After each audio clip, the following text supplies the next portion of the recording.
गांव के एक सुनसान कोने में एक पुरानी सी झोपड़ी थी, जहां एक बहुत तन्हा औरत रहती थी जिसका नाम सकीना था। उसकी जिंदगी में न कोई अपना था और न ही कोई साथ देने वाला।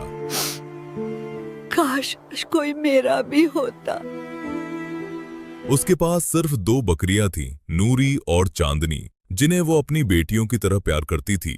हर दिन वो उनका ख्याल रखती, उन्हें खाना देती और उनसे बातें करती, जैसे वे उसकी बात समझ रही हों। लेकिन फिर भी उसके दिल के अंदर एक गहरा खालीपन था, एक ऐसी तन्हाई जिसे वो किसी से बांट नहीं सकती थी। उसकी जिंदगी बहुत मुश्किल थी, कभी उसके पास खाने को होता और कभी वो भूखी ही सो जाती।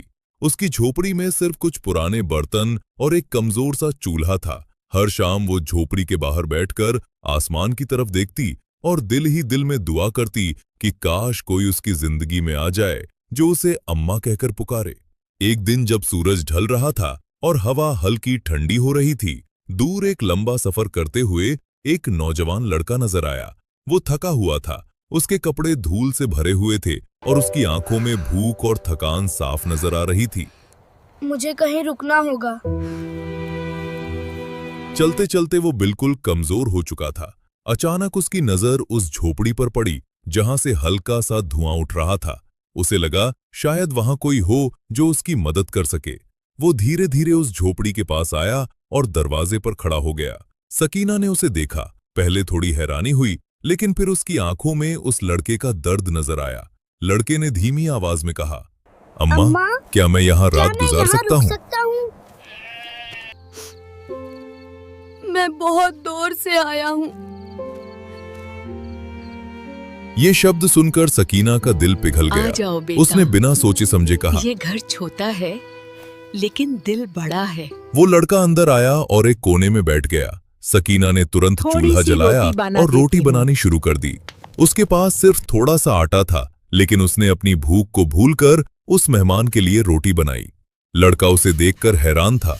उसने कहा, आप मेरी वजह से तकलीफ ना करें। लेकिन सकीना मुस्कुराई और मेहमान बोली, अल्लाह की रहमत होता है बेटा।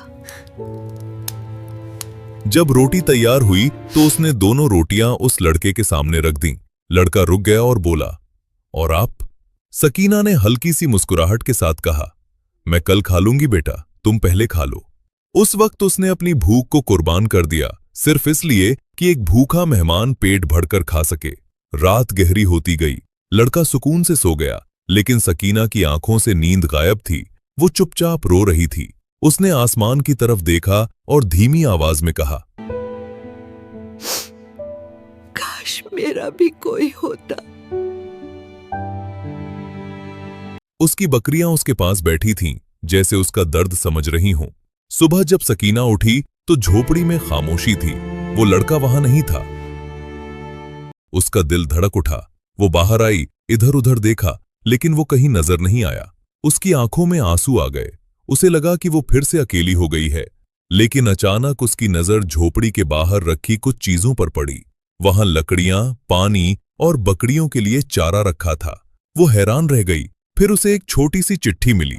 उसने क्या कांपते है? हुए हाथों से उसे खोला। चिट्ठी में लिखा था, अम्मा, आपने मुझे माँ जैसा प्यार दिया। मैं अनाथ हूं, लेकिन आज पहली बार लगा कि मेरा भी कोई है। मैं वापस जरूर आऊंगा। ये पढ़कर सकीना की आंखों से आंसू बहने लगे, लेकिन इस बार उन आंसुओं में दर्द के साथ साथ खुशी भी थी। उसने आसमान की तरफ देखा और कहा, या अल्लाह, तूने मुझे अकेला नहीं छोड़ा। उस दिन के बाद सकीना की जिंदगी बदल गई। अब वो सिर्फ एक तन्हा औरत नहीं थी, बल्कि एक माँ थी जो किसी का इंतजार कर रही थी। दूर कहीं वो लड़का भी अपना सफर जारी रखे हुए था, लेकिन उसके दिल में एक नई उम्मीद थी कि वो एक दिन वापस जरूर आएगा। और उस झोपड़ी के बाहर हर शाम सकीना उस रास्ते की तरफ देखती जहां से वो लड़का आया था। अब उसका इंतजार तन्हाई नहीं, बल्कि उम्मीद बन चुका था।